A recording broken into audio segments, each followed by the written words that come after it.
Любовь. О любви философский монолог. Кто-то из великих говорил, что развитие народа зависит от количества цветов у них в радуге.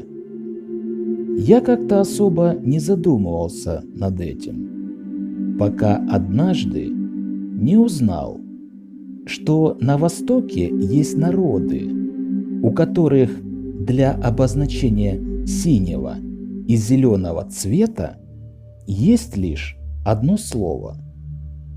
То ли для них это один цвет, то ли у них просто нет необходимости различать эти цвета. Интересно, подумал я, насколько уровень их развития отличается от нашего. Хотя, с другой стороны, у северных народов в запасе почти 20 слов для обозначения снега. Конечно же, при таком обилии снежных масс это неудивительно. Снег для них один из непременных атрибутов существования. И уж поэтому они позаботились обогатить свой словарь нужными словами. Ведь одним словом «снег» мало что можно выразить, если кругом тебя один лишь этот снег в самых разных состояниях, от каменного до воздушного.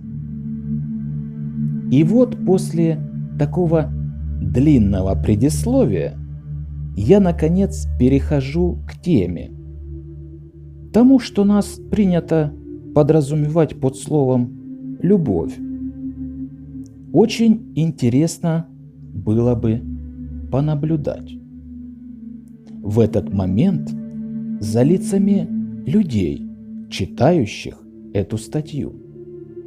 Кто-то наверняка усмехнется, другой серьезно кивнет, третий многозначительно хмыкнет, мол, а где вы ее видели, эту самую любовь?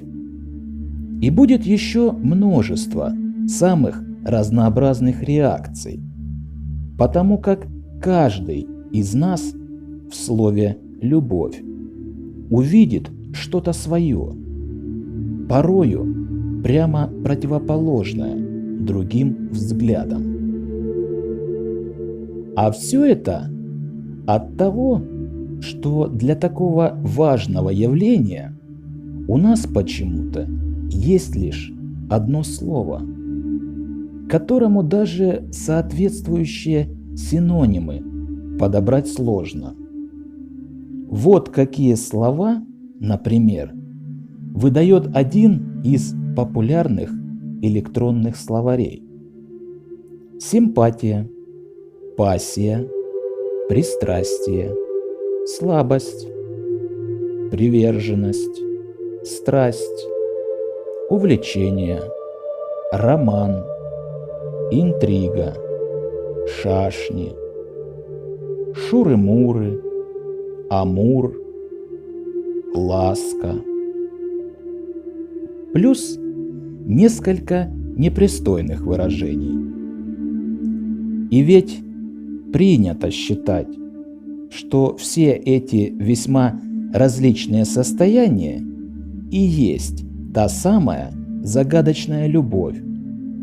Однако вряд ли хоть одно из них способно выразить всю полноту этого слова.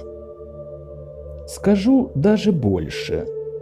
Большинство вышеперечисленных слов вообще не имеет никакого отношения к явлению любви. Или же, если хотите, любовь слишком сложное явление, чтобы можно было бы упрощать его до бытовых потребностей и нарушений психики. А между тем, любовь для русского народа – это одна из 3 составляющих человеческого существования. Остальные 2, как известно, вера и надежда, хотя и с неоднозначностью этих явлений тоже можно было бы поспорить, но это уже будут отдельные темы. Так как же любовь?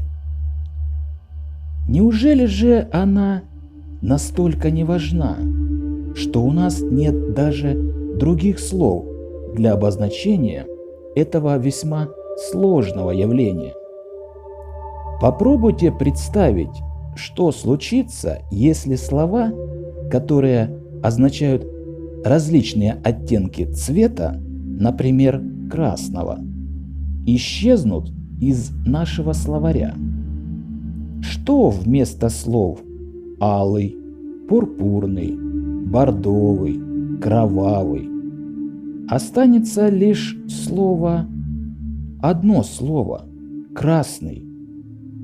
Разве так уж похожи малиновый, вишневый, рубиновый, коралловый, рдяный, пунцовый, карминовый, киноварный, червоный друг на друга?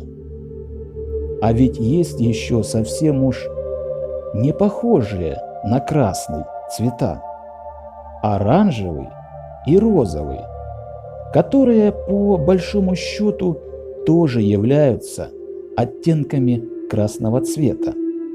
Как быть с ними? Как мы будем жить, если из нашего лексикона исчезнут такие прекрасные выражения, как пунцово-красный, кровавый рубин и другие, которые просто станут красными? Почему же у нас всего одно слово для выражения духовности, любви к Богу и для животной утехи в постели, для братских чувств и боязни одиночества, для осознания вселенской гармонии и маниакальной страсти унизить своего ближнего, для всплеска счастья и адской тоски, для проявления несокрушимой силы и преодолимого желания спрятаться от всего мира? Может быть, именно в этом наша проблема. В том, что для всех проявлений любви у нас есть лишь одно слово. И именно поэтому мы не умеем ни любить, ни отделить одно проявление этого чувства от другого.